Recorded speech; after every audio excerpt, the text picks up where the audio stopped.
Welcome to episode 28 of Touchstone's Music.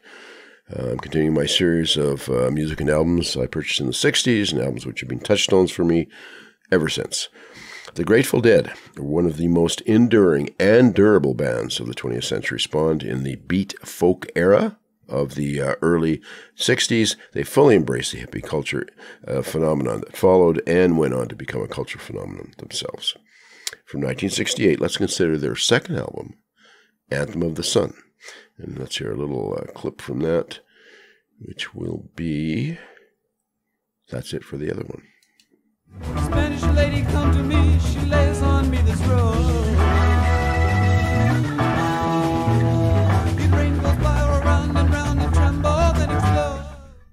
Now, as we will discover, this was a very experimental album for them, and this is probably the closest to a top 40 radio tune on the original album, and it was way too long. It was actually a song composed of 4 separate suites that they tacked together, so it probably wouldn't have made it in its original form anyway, but if there was anything that even sounded vaguely like that, it would probably be part of that particular song. The band's roots were various early 60s jug and folk bands, such as Mother McCree's Uptown Jug Champions and the Wildwood Boys. When they finally morphed into the Grateful Dead after being the Warlocks for a while, the 5 original members were, from left to right in this photo, Jerry Garcia, lead guitar and vocals, Phil Lesh on bass, Bob Weir, rhythm guitar and vocals, Bill Kreutzmann on drums, and Ron McKernan, a.k.a. Pigpen, organ and vocals. That nickname, of course, comes from the Peanuts character in the Peanuts cartoons. So by the mid-1960s, the music business that is, had discovered the new counterculture bands, and they were eagerly spending big dollars to sign them, wishing to bottle their new sound for mainstream consumption. The Dead were one of those most disparate groups of musicians ever assembled into one band. And that made their packaging into radio-friendly 3-minute singles a daunting task for corporate executives, to say the least. The original Dead members brought diverse backgrounds of folk, bluegrass, jazz, blues, and they took it all and sort of melded it together. And it took them a while to sort all those elements into a cohesive style. They have been quoted as saying, for one thing, that one of their goals early on was to develop a telepathic link between the members when playing together, and they actually worked towards that goal. Good for them.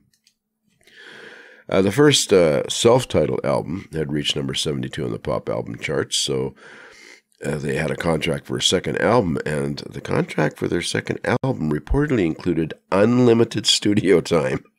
I'm not sure if the people who signed this for the corporation were really thinking that one through. A clause the band would take full advantage of to learn how recording studios worked. They would also run through a number of recording studios.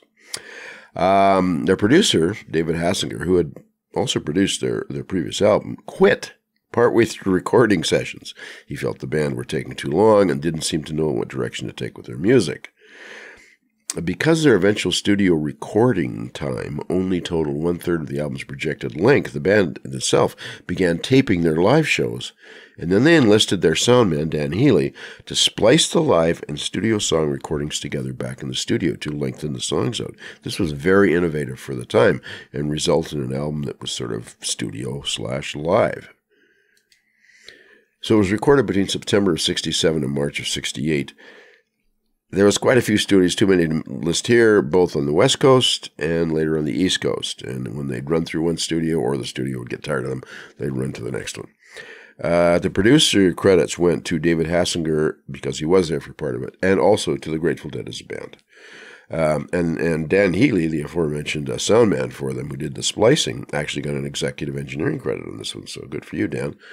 It was released in July of 1968 on the Warner Brothers 7 Arts label, and it made about 87 on the Billboard pop albums charts. I think a lot of people were a little bit confused by this. It was very innovative and experimental for its time, sort of acid rock. The album is an anthem, speaking of the title, inasmuch as the songs are intended to be performed as a unit. That's about the most I can get with why it was called that. Now, the cover was a Mandela-like illustration, and if you look closely, it incorporates likenesses of the band members' faces. The rear photo was taken using a circular fisheye lens to give it a very distorted effect. My impressions at the time, well, I was into my psychedelic phase and was looking for new sounds when I purchased the albums, the Dead's second album, mostly on the strength of the Mandela-like cover, because I was also really into Mandela poster art in those days, and there was a lot of it. The song that most struck me at the time I first played the record was That's It for the Other One, which we already heard a clip from. I also liked the amount of improvisation and the overall live feel the songs had. Now, as you can see, everything here is written by the band or people close to the band, like Tom Constantine, who ended up doing keyboards and so forth for this album. Anyway, let's hear a little bit from Born Cross-Eyed by Bob Weir. It seems I have been here before, fuzzy then and still so obscure. Goodbye, goodbye. And the second side has a couple of longer songs. Well, they're Dead songs. In those days, they're all long songs. But it had a couple of long songs, Alligator and Caution, Don't Step on the Tracks. Let's hear a little bit from Alligator. Sleeping alligator in the noonday sun, blind by the river just like you. Good to hear Ron McKernan's vocals, eh? This was a bit of a stretch for Ron McKernan. He had mostly been doing blues, and this was a bit more psychedelic and different for him, but he did a good job. Now, we can't talk about the Dead without mentioning the songwriting partnership of Jerry Garcia and Robert Hunter. They had originally been folkies together back in the early days, top picture there, and then when the band formed, Robert joined as a non-playing member, simply to help Jerry write the songs. Basically, Robert Hunter was a lyricist; he was a poet, and Jerry was more or less the melodicist. If you see on the your top left there, you will see a picture of their songbook, which is just chock full of great tunes, and I highly recommend that if you're into songs at all. The band later called Anthem of the Sun their most experimental album. This album proves that the Dead could play acid rock with the best of their contemporaries. Some people have asked me what's the difference between acid rock and psychedelic rock. And it's kind of a moving target there.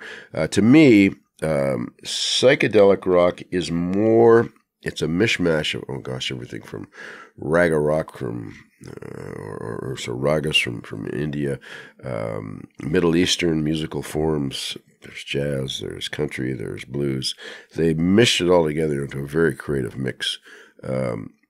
Acid rock to me was a little more hard-edged, perhaps a little more bluesy. And that's about the best I can do to explain the two. By this time, a lot of improvisation, of course, particularly acid rock really got into improvisation. I think even more than psychedelic rock, if that's possible. By this time,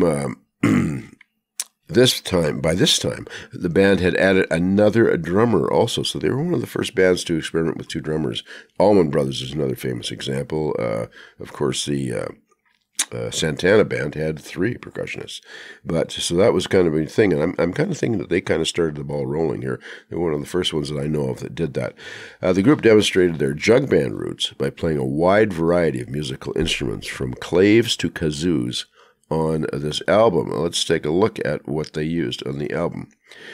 Kazoo, vibraslap, orchestra bells, gong, chimes, crotales, prepared piano, finger cymbals, glockenspiel, trumpet, harpsichord, timpani, celesta, and yes, claves.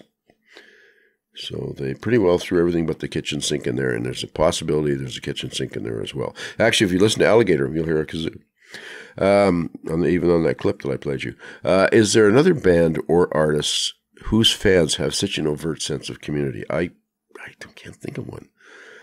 The Grateful Dead were, and are, a cultural phenomenon with few, if any, equals. This album's been another one of my touchstones. I hope it will be for you. And that's all. Until next time, thanks for joining me. Be well. See ya.